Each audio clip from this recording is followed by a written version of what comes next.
Hello there, I'm Classic Sonic SatAm, and today we're looking at the unreleased game, Sonic 16.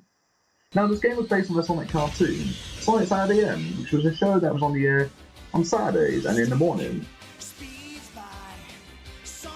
Which was a way past cool cartoon, and as you can tell, I'm a huge fan of it.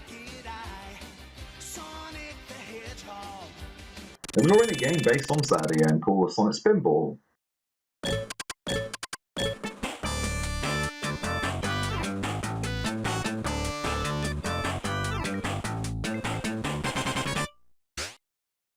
The other Sonic cartoon, Adventures of Sonic the Hedgehog, had Dr. Robotnik's Mean Bean Machine, which was a puzzle game based on Poya Poya.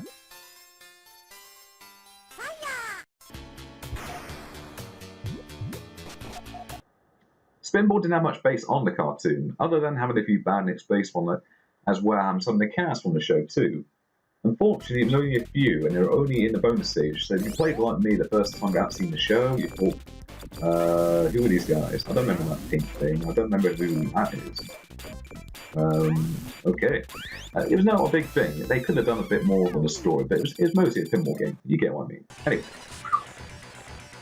Also, the game had a bit of a darker look compared to the other Sonic games as well.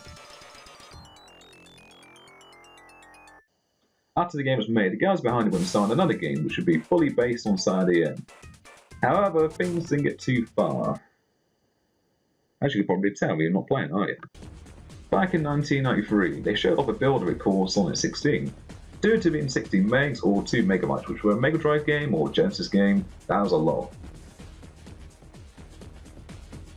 This game had really detailed sprites, and the gameplay was really different too. Instead of normal classic Sonic gameplay, this was more like Metal Gear, as you had to hide from bandits called SWAT bots, and not to be spotted. Or at least destroy them before they alert the other bots and know where you are, which you don't want.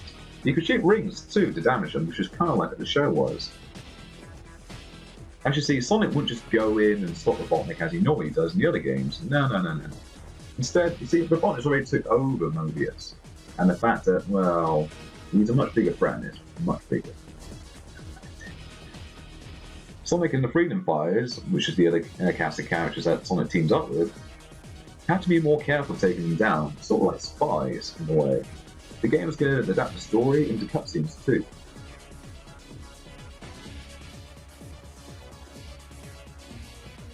Which was uncommon at the time for the classic Sonic games.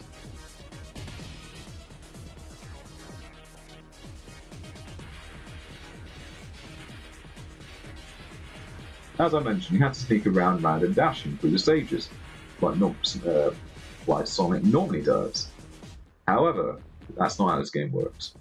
This is when Yuki Naka stepped in to take a look at it, and, well, it didn't go too well. Mainly because the game wasn't the same speed that you would get in the other games, or in short, it was a bit too slow.